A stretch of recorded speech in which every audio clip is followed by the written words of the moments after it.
쉼의 유익입니다.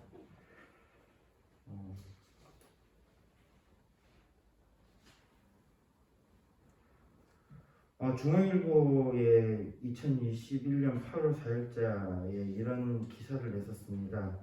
한국은 이 OECD 국가 중에서 노동 생산성이 하위권이다라는 발표입니다. 1인당 노동 시간은 최상위권이라고 그러고요. 노동 생산성은 41.7달러라고 그렇게 발표했습니다. 그러니까 1위인 아일랜드 같은 경우에는 111.8달러니까요. 우리나라하고 이제 3배 정도 차이가 납니다. 우리나라가 계속 경제 대국이라고 그래도 요즘 자부하는데 상당히 부끄러운 수치입니다. 근데 뭐 돈이야 뭐 이럴 수도 있고 저럴 수도 있고 그 많이 버는 나라는 또 물가가 비싸잖아요. 물가가 비싸기 때문에 뭐 그렇게 우리랑 큰 차이가 있을까라는 생각도 들지만요. 그것보다 이제 근로시간을 우리가 좀 봐야 될 것 같습니다. 우리나라 근로시간이 1908시간. 근로시간이 가장 짧은 국가가 독일인데요. 독일 같은 경우에는 1332시간이거든요. 그러면 OECD 평균 같은 경우에는 연간 221시간이 보통 많고요. 221시간이 많다는데 9일 정도인데 9.2일 정도 평균보다는 많고요. 독일하고의 차이는 576시간, 그러니까 이게 24일입니다. 그러니까 한 달 정도가 우리나라가 많아요.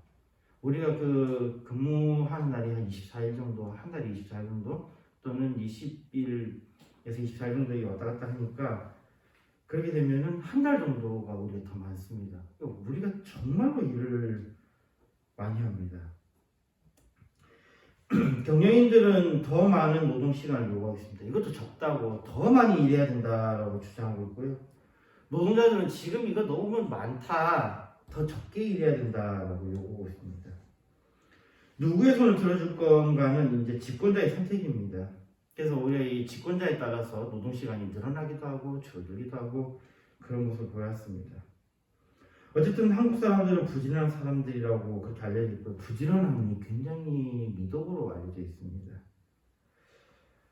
한국의 근면 성실함을 세계적으로 정말 알아주지 않을까 생각합니다. 근데 뒤집어서 이야기하면요, 한국 사람들은 쉬는 것에 대해서 너무 인색합니다. 쉬는 것에 대한 정말 한국 사람들이 인색한 것에 대해서 우리가 보면요, 한국이 법정 공휴일이 15일입니다. 법정 공휴일 15일이면요, 보통 나라들이 법정 공휴일이 한 12일 정도 되거든요. 그러니까 거기에 비해서 우리나라가 굉장히 법정 공휴일이 많다고 이야기를 하는데요. 우리나라는 문제가 있죠. 공휴일이 대부분 토요일, 일요일 끼면은 그 다음에 안 쉰다는 겁니다. 그러니까 다른 나라에 비해서는 턱없이 법정 공휴일도 적고 휴가 일수도 적습니다. 우리나라가요. 그럼에도 불구하고 이 경영자들은 15일을 딱 갖다 대놓고 다른 나라보다 많지 않냐라고 하면서 자꾸 줄이려고 합니다. 그래서 우리나라에는 상당히 많은 또 쉬는 날들이 없어졌죠. 신정 연휴가요, 예전에는 3일간 쉬었습니다. 지금은 딱 1월 1일 하루만 쉬는데 지금 하루만 쉬는데 예전에는 신정이 1월 1일부터 1월 3일까지 쉬었죠. 예전에는요. 뭐 옛날에 그랬습니다. 그 다음에 사방의 날이라 해가지고요, 3월 15일에 또 쉬었습니다. 그리고 식목일이라고 해서 4월 5일에 쉬었고요. 제헌절은 7월 17일 이때도 쉬었습니다. 그 다음에 국군의 날, 우리가 잘 알고 있는 거고요. 국군의 날 10월 1일, 그 다음에 국제연합일이라 해가지고 10월 24일 이때 우리가 다 쉬었습니다. 근데 지금은 사람들이 기억조차 없죠. 다 사라졌습니다. 그리고 한글날 10월 9일 같은 경우에는 공휴일로 지정되었다가 이거를 살짝 없앴다가 다시 반발을 위해서 다시 나타났습니다. 우리나라의 근무 시간도요, 사실은 좀 우리가 아까 우리 근무 시간이 그 정도 나왔다고 하는데 거기에는 더 큰 꼼수가 있습니다. 정말 우리나라 근무 시간이 세계 최고라고 해도 과언이 아닌 게 아까 1900시간 정도 이야기했잖아요. 근데 1900시간보다 훨씬 많습니다. 우리나라는. 왜 그러냐면요, 우리나라는 점심시간을 빼요. 점심시간을 빼기 때문에 그래요. 그러니까 다른 나라는 점심시간을 포함해서 8시간인데 우리는 점심시간을 빼고 8시간이거든요. 그러니까 우리는 실질적으로 9시간이었어요. 우리나라 사람들의 노동은 세계 최고입니다. 정말 끔찍한 거예요, 이게. 여기에 보면요, 점심시간 포함해서 9시간. 거기다가 우리는 거기로 안 끝나죠.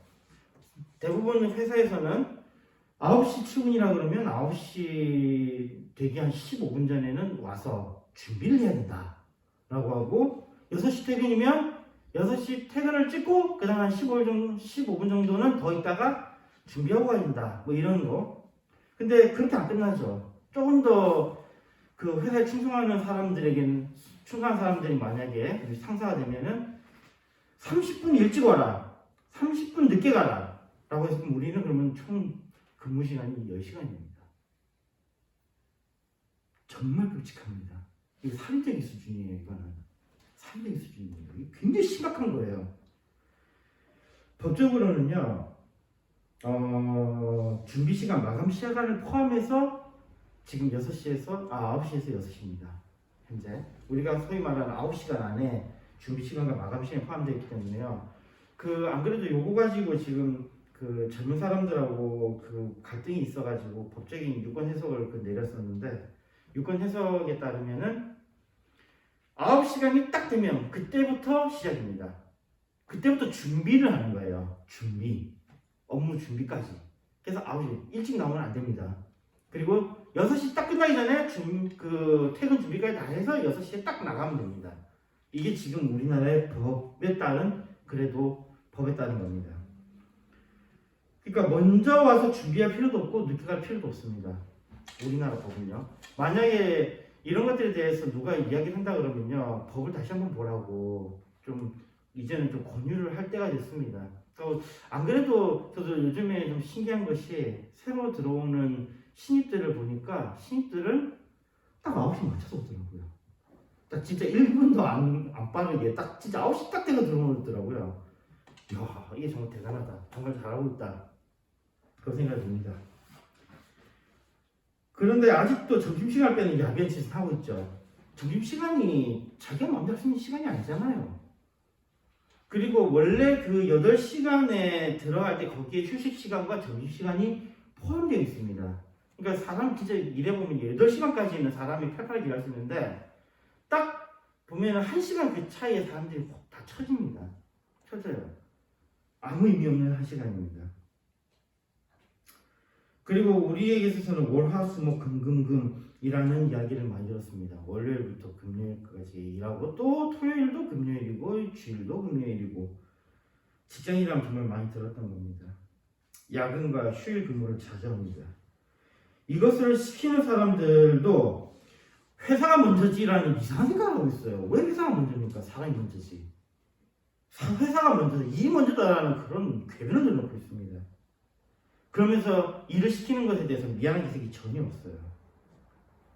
왜 우리나라 사람들은 이런 이상한 생각이 젖어 있습니까?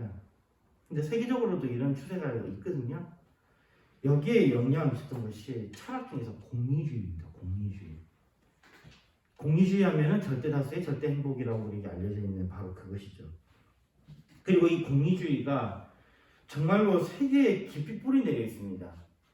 저희도 철학을 공부할 때 그랬어요. 철학 공부할 때 관념론, 그 다음에 공리주의는 경험론이거든요. 경험론. 그리고 여러 가지 여러 철학 사료에 관한 이야기를 했지만요. 실질적으로 좋은 철학의 이야기들이 많이 있어도 작동하고 있는 건 요거 하나입니다. 공리주의가 하나 작동하고 있어요. 즉, 경험론에서 발전한 이 공리주의. 이 공리주의는요, 절대 다수에게 좋은 영향을 미쳐야 되는 거기 때문에요, 신다라는 것을 기약시하는 그런 형태를 만들었습니다. 그래서 이 공리주의가 기독교하고 결합을 하면요, 뭐가 되냐면 바로 금욕주의가 됩니다. 공리주의가 기독교와 결합을 하면 금욕주의가 돼요. 이 금욕주의가 되고 또 굉장한 경건주의 이렇게 발전합니다. 근데요, 우스갯소리로요, 그러면 이 공리주의에 따르면은 재벌이나 경영자나 뭐는 이런 임대업자들은 일하지 않는 사람이잖아요. 공유주의에 따르면요. 일하지 않는 사람 이 사람들 없어져야 되잖아요. 일하지 않는 사람들. 별로 사회에 큰 영향을 좋은 영향을 미치질 않아요. 돈 가지고 장난만 칠 뿐이지. 그러니까 이 공유주의가 참 뭐 내로남불이라 그러나요? 그냥 굉장히 유동적으로 적용이 되는 그런 모습 보입니다. 근데 아이러니하게도요. 8시간 근무하는 거, 우리나라는 9시간 근무입니다. 근데 8시간 근무하는 것은요, 우리나라는 야비하게 9시간입니다. 계속 이걸 강조하는데요. 이게 8시간 근무라는 거, 우리처럼 야비하게 9시간이 말고 8시간 근무하는 게 왜 이루어졌냐면요. 일을 더 많이 시켜가지고 더 많은 돈을 벌고자 하는 사람들이 연구를 했어요. 연구를 해봤더니 사람들이 8시간을 거기서 일을 하니까, 그러니까 8시간을 일터에 있으니까 최고의 생산성이 나오더라라는 결론을 얻었습니다. 그게 대표적인 게 포드 자동차, 거기서 이 연구를 했었어요. 8시간 딱 넘어가면은 생산성이 떨어져요. 그게 우리나라 사람들이 생산성이 떨어진 게 바로 여기 있습니다. 우리는 1시간 더 하잖아요. 9시간 하잖아요. 그러니까 생산성이 떨어지는 거예요. 이게 뭐냐면 인간이라는 것은 하루에 딱 8시간 이상을 일해봐야 의미가 없다라는 그걸 통해서 쉰다라는 것이 얼마나 중요한지를 다시 한번 깨닫게 되는 연구였던 겁니다. 그러므로 쉼은 낭비가 아닙니다. 경험적으로 과학적으로 쉼은 더 많은 생산성을 보입니다. 그러니까 쉬는 것에 대해서 인색하지 맙시다. 사상으로 기독교는 위대한 사상입니다. 그 이유 중 하나는 기독교는 쉼에 대해서 언급하는 몇 안 되는 사상이기 때문입니다. 서양 철학 중에 이런 것이 많이 있다고 이야기합니다. 쉼에 대해서. 근데 서양 철학은 뭡니까? 서양 철학은 기독교 철학이거든요. 서양은 기독교 철학이라서 이거 어차피 기독교 내에서의 이야기예요. 그러니 쉼에 대한 논의가 계속 일어나고 있죠. 그랬더니 뭐 불교의 수행이라든지 뭐 도교의 무라일체 등 이런 것도 휴식의 모습이 아니냐라고 동양에 친칠한 사람들이 주장을 하는데요. 근데 불교의 수행은 쉬는 겁니까? 고행이죠. 도교의 무라일체는요. 그 수행이잖아요. 일하는 거잖아요. 그리고 더 악랄한 것은 이런 것들조차도 귀족들만 할 수 있다는 거죠. 평민들은 할 수가 없었어요. 지금도 그렇고요. 누군가가 수행하고 고행을 하기 위해서는 누군가가 그 사람의 먹을 것을 대줘야 돼요. 누군가 두 배로 일해야 된다는 겁니다. 그러니 노예나 평민들이 이것을 즐길 수 있겠습니까? 근데 기독교는요, 쉬는 것이 약한 사람들이 마음대로 못하는 것을 인정하기 때문에 가장 힘 있는 자에게 강제합니다. 그것도 하나님의 법으로 강제합니다. 출애굽기 20장 8절에서 11절에 말씀합니다. 안식일을 기억하여 거룩히 지키라. 엿새 동안 힘써 내 모든 일을 행할 것이나 제7일은 너의 하나님 여호와의 안식일인즉 너나 내 아들이나 내 딸이나 내 남종이나 내 여종이나 내 육축이나 내 문안에 묘하는 객이라도 아무것도 하지 마라. 이는 엿새 동안에 나 여호와가 하늘과 땅과 바다와 그 가운데 모든 것을 만들고 제7일에 쉬었습니다. 그러므로 나 여호와가 안식일을 복되게 하여 그날을 거룩하게 하였느니라. 제7일에 모두 쉬라고 명하십니다. 여기에는 노예도 평민도 모두 쉬라고 말씀하십니다. 또 오늘 우리가 또 본문 말씀 봅시다. 출애굽기 23장 12절입니다. 너는 6일 동안에 내 일을 하고 제7일에는 쉬라. 내 소와 나귀가 쉴 것이며 내 계집종의 자식과 나그네가 숨을 돌리리라. 여기 보니까요, 위에 뭐 여종이나 육축이나 쭉 나왔는데 여기에 보니까는 그 말고 계집종의 자식이라는 것이 또 나오죠. 이게 왜 이렇게 됐을까요? 출애굽기 20장에 방금 당장에 이야기를 했는데 23장 갔더니만은 우리도 법을 만들면 꼭 꼼수 쓰는 사람들 있잖아요. 법을 교묘하게 피해가는 사람이요. 그러니까 여기에 뭐가 없냐면은 계집종의 자식은 없어요. 이 언급이. 그러니까 어떻게 하냐면 계집종의 자식을 이용하는 거예요. 이게 그 노예에 관한 것들을 보면요, 그렇습니다. 노예에 관한 이야기들을 쭉 해보면 노예는 특히 여자에게서 난 자식은 바로 노예로 쓸 수 있거든요. 그러니까는 그냥 노예로서 신분, 남자 여자의 이 노예 신분을 떠나가지고 그냥 여자가, 그러니까 소위 말하는 부부가 아니라 그냥 여자가 임신을 하게 해가지고 여종을 임신하게 해가지고 애를 낳으면 그건 어떤 느낌이 있냐면 약간의 인여 같은 느낌이 있는 거예요. 정상적인 사람이 아니라 그냥 이런 느낌 있잖아요. 우리도 그런 분위기가 조금 있잖아요. 그러니까 아버지가 분명하지 않은 아기에 대해서는 조금, 그러니까 그런 식으로 걔네들을 바로 그냥 부려먹었던 거예요. 그리고 또 어떤 게 나그네라는 것은, 여기는 나그네라고 되어 있지만 주로 뭐냐면은 외국에서 잡아온, 그러니까는 전쟁을 통해서 잡던 그런 사람들을 노예로 쓰는 거예요. 그러니까 그들을 부려먹었던 거죠. 했더니 출애굽기 23장 12절 다시 이야기하는 거예요. 앞에서 다 하지 말라 그랬지 않느냐 했더니 법을 교묘하게 이해하는 사람들이 요거는 언급이 없었지 않느냐라고 하면서 썼더니만은 다시 제정을 하는 겁니다. 뭐라고? 계집종의 자식도 쉬게 하고 나그네도 쉬게 해라. 숨을 돌리게 해라. 진짜 이 기독교의 위대함이 바로 여기에 있습니다. 정말 기독교 위대함이 여기에 있어요. 그러면 이제 여기서 또 빠져나가려고 꼼수를 쓰는 사람들은 어떤 느낌이 있겠어요? 한번 앞에서 그렇게 했는데 뒤에서 다시 한번 막으니까 이거 빠져나가면 안 되는 거라는 되게 명확한 그게 생겼겠죠. 기독교는요, 명확하게 심지어는 가축과 이방인까지도 쉬게 명하십니다. 종의 쉬는 것도 당연한 것이지만 법을 교묘하게 빠져나가려는 야비한 자들 때문에 심지어는 계집종의 자식도 쉴 것을 분명하게 말씀합니다. 다른 것에서 쉼을, 우리가 즐거움을 누리는 것을 절시하는 것에 비해서 성경은 즐거움을 누리는 것을 하나님의 선물로 표현합니다. 제가 아까 이야기했듯이 공리주의와 기독교가 만나면 뭐가 된다고요? 경건주의 또는 금욕주의가 된다고 그랬죠.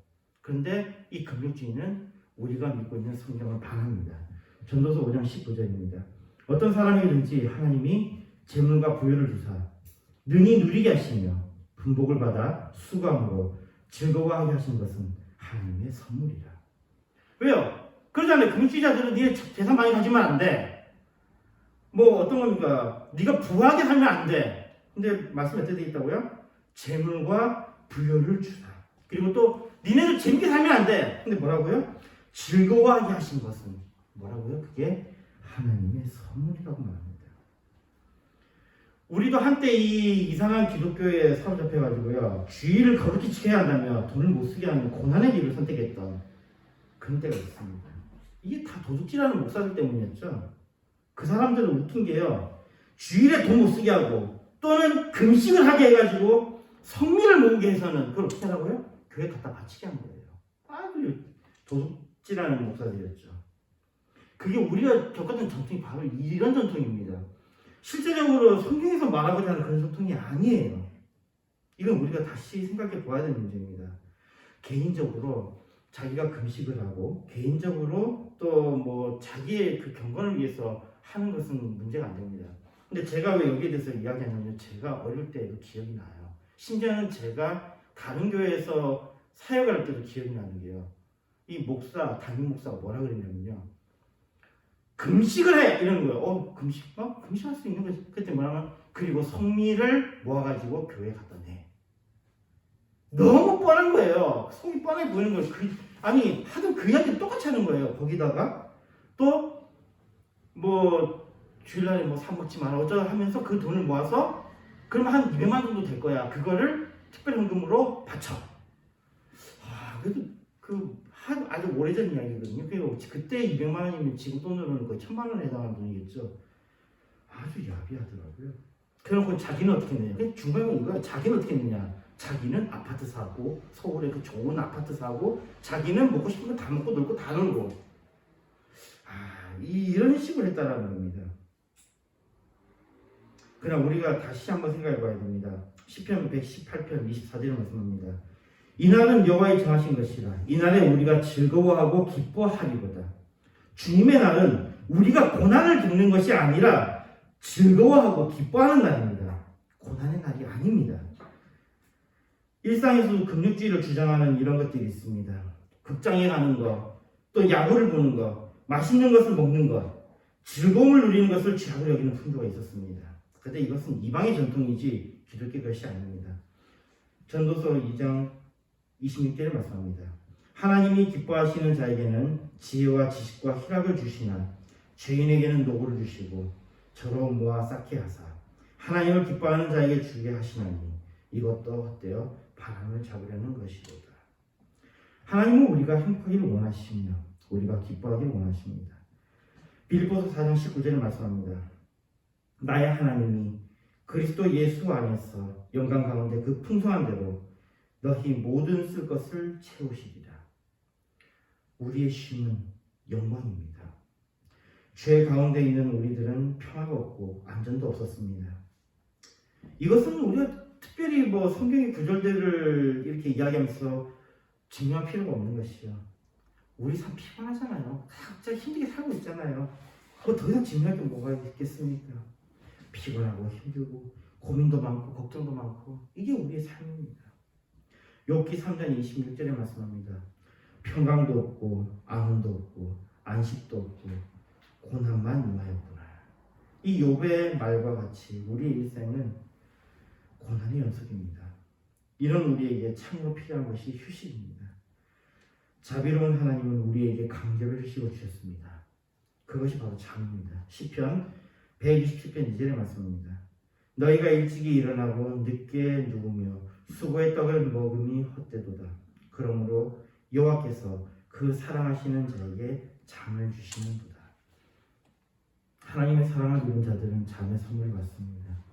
열심히 일하는 자는 꿀잠을 잘 수 있는 확률이 높습니다. 열심히 일한 사람들은 이 잠을 즐길 수 있습니다. 불면증을 겪어본 사람들은 잠을 못 잔다는 것이 얼마나 끔찍한 일인지 동의할 것입니다. 저도 군대에 있을 때 군대에서 잠을 못 자게 하는 겪음을 당한 적이 있습니다. 불침번을 시켜서 잠이 들려고 하면 툭 치고, 잠이 들려고 하면 툭 치고, 이런 식으로 계속해서 하루 종일 잠을 못 자게 만드는 거예요. 불침번은 어차피 1시간마다 교대하면서 계속 바뀌잖아요. 불침번이 바뀌면 가서 탁 때리는 거예요. 꼭 못 자게 하는 거예요, 계속. 인간의 악이 어디까지인지 그때 진짜 생각이 많았었습니다. 잠을 못 자는 것이 얼마나 괴로운 일입니까? 근데 참 아이러니한 것은 이런 악독한 행위에 대해서 군대에서는 눈 감아주더라는 겁니다. 그리고 계속 그 전통을 하고 있더라는 거죠. 모르겠습니다. 지금도 그러고 있을지 몰라요. 하나님의 강제를 인간이 거스리는 이런 행위를 하찮은 것을 여기서는 안 됩니다. 지금도 이런 악독 짓을 하고 있다면 강력한 처벌로 이런 반인륜적인 행위를 끊어야 합니다. 또 우리에게 있어서 중요한 것은요, 망각입니다. 우리가 잊어버리는 것에 대해서 우리는 안타까워합니다. 내가 왜 이거 깜빡깜빡 잊네? 이러면서 그것이 나쁜 것을 생각하는데요. 아닙니다. 망각은 축복이에요. 실제적으로 병 중에 어떤 병이 있냐면요. 한 번 본 것을 계속해서 기억하는 병이 있습니다. 이 병이에요. 이 사람들은 그러면 한 번 기억하니까 시험도 잘 보고 인생이 다 편할 거야 그렇게 할 겁니다. 실제적으로 우리의 삶의 대부분이 암기 테스트잖아요. 근데 잊지 못하면 굉장히 괴롭다고 합니다. 굉장히 괴롭다고 해요. 우리가 가지고 있는 이 망각이 어떤 거냐면요. 우리는 예전 기억들을 보면서 사람들이 전부 다 예전을 좋다 그러거든요. 왜 그렇겠습니까? 그게 망각이기 때문이에요. 근데 이 망각이 어떻게 작동하냐면 예전에 그 안 좋았던 것에서 어떻게 하는 거예요? 안 좋은 것들 다 잊어버리는 거예요. 그리고 그 중에서 10개가 안 좋았고 1개가 좋았는데 10개 안 좋은 것을 다 잊어버리고 1개 좋은 것만 기억하게 하는 거예요. 그러니 망각이 얼마나 큰 복입니까? 이게 없었다면 아마 우리가 지금 살아남지는 못할 거예요. 망각은 선물입니다. 이 망각을 통해서 우리는 정신이 쉼을 얻습니다. 괴로움을 잊어버리고 새로운 삶을 살 수 있게 하는 것입니다. 정신과 육신 모두의 쉼이 필요할 때도 있습니다. 성경에 보면요, 엘리야의 이야기가 있습니다. 엘리야가 정말 열심으로 하나님을 섬겼고, 그리고 우리가 알고 있는 그 갈멜산에서의 그 대단한 대결이 있었지 않습니까? 그럼에도 불구하고 그의 노력이 헛된 것 같이 느껴졌던 그런 엘리야는요, 나중에는 죽기를 원합니다. 그렇지만은 모든 나무 아래에서 쉬고 하나님의 위로를 받습니다. 그리고 새 힘을 얻습니다. 이 엘리야의 쉼, 우리가 기억할 필요가 있습니다. 이것이 회복입니다. 우리도 지치고 힘들 때에 쉽시다. 왜 우리는 쉬지 않고 회복하려고 합니까? 우리가 자꾸 부흥, 부흥을 외치고 있는데 부흥하기 전에 뭐 해야 됩니까? 쉬어야 돼요. 쉬어야 됩니다. 우리 자꾸 그 쉼을 잊어버리는 거예요. 다시 우리가 더해가기 위해서 먼저 할 일은 쉬는 것입니다. 창세기 2장 2절 3절을 말씀합니다. 하나님의 지으시던 일이 일곱째 날이 이를 때에 마치니 그 지으시던 일이 다 함으로 일곱째 날에 안식하십니다.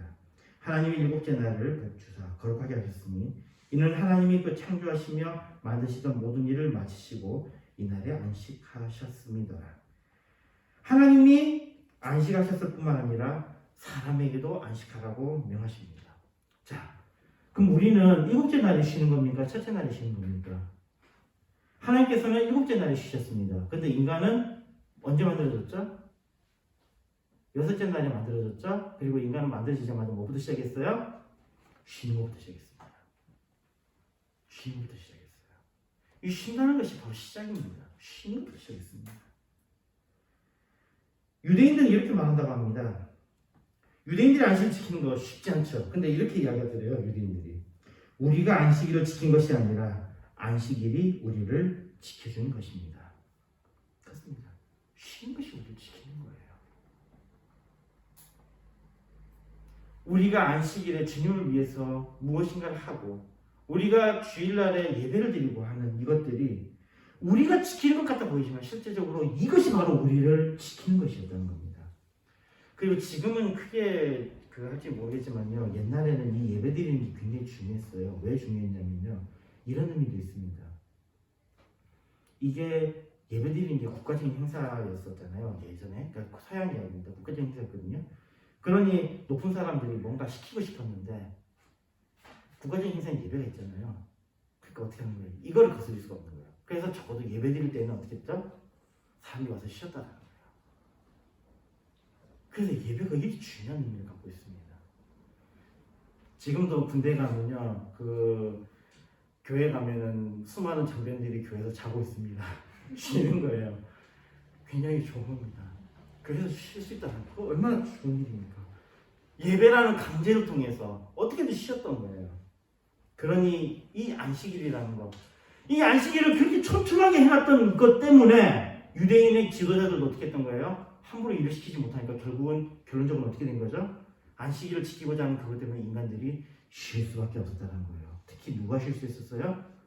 쉬지 못하던 종들이, 쉬지 못하던 나귀, 뭐 이런 가축들이, 그들마저도 쉴 수 있었다는 것입니다.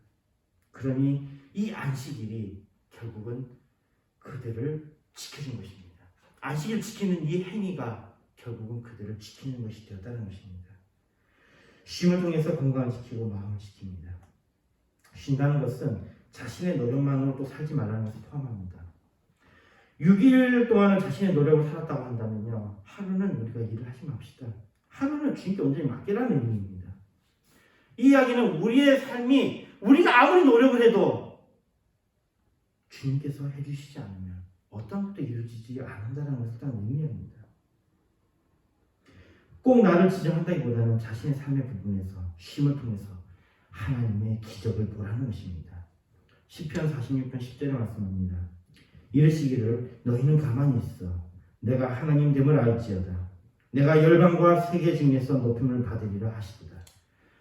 우리가 쉴 때에 우리는 하나님의 능력을 볼 수 있습니다. 말씀 읽겠습니다. 요즘 사람들은 카페를 많이 찾습니다. 예쁜 카페에서 커피 한 잔, 이 여유를 찾는 것. 쉼의 공간의 상징이 카페죠. 그게 카페가 늘어나고 있는 것은 상당히 고무적인 일입니다. 쉼의 가치를 사람들이 알아간다는 것은 참으로 좋은 현상입니다. 열심히 일하고 또 열심히 쉬는 것, 이 두 가지를 소중히 하는 것은 우리의 삶을 풍성하게 할 것입니다. 그러면서도 우리에게 또한 놓치지 말아야 할 것은 우리 영혼의 평강입니다. 하나님은 평강의 하나님이십니다. 시편 46편 1절에 말씀합니다. 하나님은 우리의 피난처시요 힘이시니 환난 중에 만날 큰 도움이시라. 하나님은 우리 영혼의 피난처이십니다. 우리 영혼의 강한 선물이십니다. 그곳에 달려간 자는 안전할 것입니다. 하나님의 아들 예수 그리스도는 지금도 우리에게 말씀하십니다. 마태복음 11장 28절에 말씀합니다. 수고하고 무거운 짐진 자들아 다 내게로 오라. 내가 너희를 쉬게 하리라. 수고하고 인생의 무게에 눌린 우리들 주님에게로 갑시다. 주님은 우리를 쉬게 하실 것입니다. 우리의 구원자이신 주님, 평강의 주님께서 우리에게 평강을 주실 것입니다. 데살로니가후서 3장 16절에 말씀합니다. 평강의 주께서 친히 때마다 일마다 너희에게 평강을 주시기를 원하노라. 주는 너희 모든 사람과 함께 하실지어다. 아멘. 기도하겠습니다. 하나님 아버지 감사합니다. 우리의 삶에 쉼이 있게 하시며 주님의 주시는 복에 복을 받는 죄를 되게 해 주시옵소서.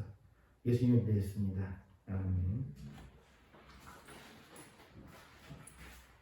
사도가 442장 도시를 준비하시는 말씀이십니다.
기도하겠습니다.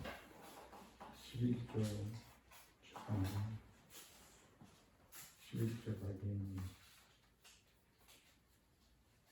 감사는 본저 해결자 우리 주님이 함께 하시고 감사합니다. 본사에 감사합니다. 제 감사는 제 건축은 발견입니다.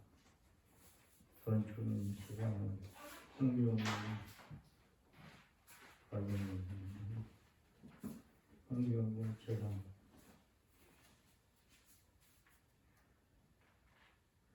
좋으신 하나님을 저희들에게 귀한 말씀을 주시고 또한 귀한 예물을 드릴 수 있도록 은혜를 베풀어 주신 것을 감사합니다. 이 귀한 예물이 하나님이 기뻐하시는 예물이 되게 하시고 우리 하나님이 기뻐하는 데 사용되는 예물이 되도록 이 예물이 쓰여지게 하여 주옵소서. 아버지 하나님, 11세로 감사로 주일장금으로 드린 손길들마다 우리 하나님 은혜가 넘치게 하시고 그의 손길이 풍성하게 하시고 윤택하게 하시고 그 삶이 참으로 하나님 선하신 뜻에 맞도록 사는 들 되게 주여 축복해 주시고 세움 주시고 은혜를 더하여 주옵소서. 이 예물이 쓰여지는 곳에 하나님 나라가 확장되게 하시고 삶 살리고 영혼 살리는데 사용되는 예물이 되어 우리 하나님 특별히 관리하는 관리자들 손길에 지혜명철 총명을 더하여 주시옵소서. 하나님 중심 하나님 기뻐하는 그런 예물 될 수 있도록 아름답게 사용되도록 주님 도와 주옵소서. 감사를 드려 그 예수님의 이름으로 기도드리옵나이다. 아멘.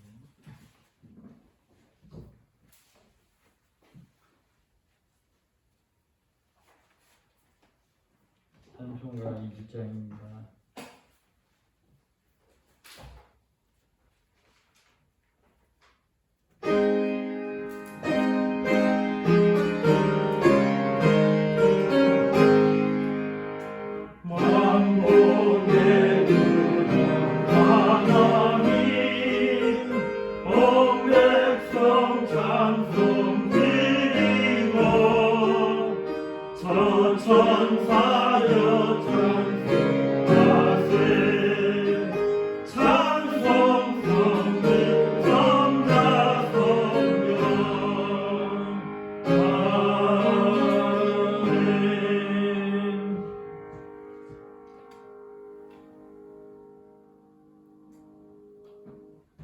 교회머리 되신 우리 구주 예수 그리스도의 은혜와 크신 하나님의 사랑과 성령님의 교통하심을 예배한 오양교회 귀한 성도들 머리 위에와 가정 위에와 하느님 위에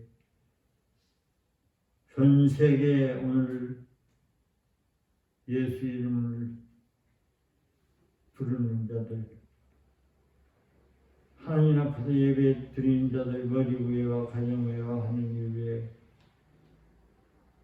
하나님의 놀라운 은혜와 평강이 넘치게 하시고 앞으로 전도받아서 구원받을 자들 머리 위에와 가정 위에 하느님 위에도 하나님의 놀라운 축복이 넘치기를 간절히 소원하고 저들이 그 한 일에 하나님의 축복이 늘 항상 넘치기를